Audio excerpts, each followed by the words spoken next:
সত্যি সেলুকাস কি বিচিত্র এই দেশ, থুরি কি বিচিত্র এই রাজ্য।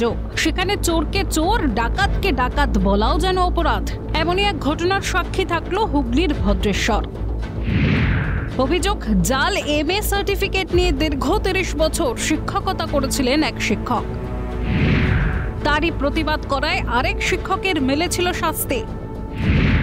প্রথমে চাকরি থেকে সাসপেন্ড এবং পরবর্তীতে হকের পেনশন থেকেও বঞ্চিত করা হয় ভদ্রেশ্বরের রবীন্দ্র স্মৃতি বিদ্যানিকেতন উচ্চ মাধ্যমিক বিদ্যালয়ের শিক্ষক মহাদেব ভট্টাচার্যকে। দীর্ঘ 2 দশকেরও বেশি সময় ধরে এক মানসিক যন্ত্রণা ভোগ করতে হচ্ছে প্রতিবাদী শিক্ষককে। একজন টিচার, সিনিয়র টিচার, তার সার্টিফিকেটের গন্ডগোল ছিল, অর্থাৎ তার সার্টিফিকেটটা MA সার্টিফিকেটটা জাল সার্টিফিকেট, এবং সেইটার ভিত্তিতে তিনি 30 বছর স্কুলে রাজত্ব করেছিলেন। এই ব্যাপারটা জানার পর আমি একটু প্রোটেস্ট করেছিলাম। 2002 থেকে আজ অবধি 2002-তে সাসপেন্ড করেছে, আর সেই থেকে আজ অবধি লড়াই চলছে। 2002 সাল থেকে শুরু হয়েছে তার জীবন সংগ্রাম। অভিযোগ, জাল সার্টিফিকেটের ভিত্তিতে চাকরি দুর্নীতির প্রতিবাদ করায় 2002 সালে সাসপেন্ড করা হয় প্রতিবাদী শিক্ষক মহাদেব ভট্টাচার্যকে। চাকরি ফিরে পেতে আদালতের দ্বারস্থ হন মহাদেব বাবু। কোর্টের দ্বারস্থ হয়ে শিক্ষকতা ফিরে পান 2013 সালে। 6 বছর শিক্ষকতা করার পর অবসর নেন 2019-এর 21শে জানুয়ারি।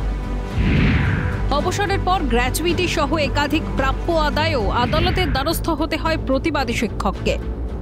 হাইকোর্ট, সুপ্রিম কোর্টের রায় হাতে নিয়ে ছুটে গিয়েছেন জেলা শাসকের কার্যালয়। ডিস্ট্রিক্ট এডুকেশন অফিসারের মাধ্যমে ব্যবস্থা গ্রহণের আশ্বাস দিয়েছেন জেলা শাসক। অন্যদিকে নথিতে জটিলতার কারণ দেখিয়ে অভিযোগ এড়িয়েছেন জেলা শিক্ষা ভবনের পরিদর্শক।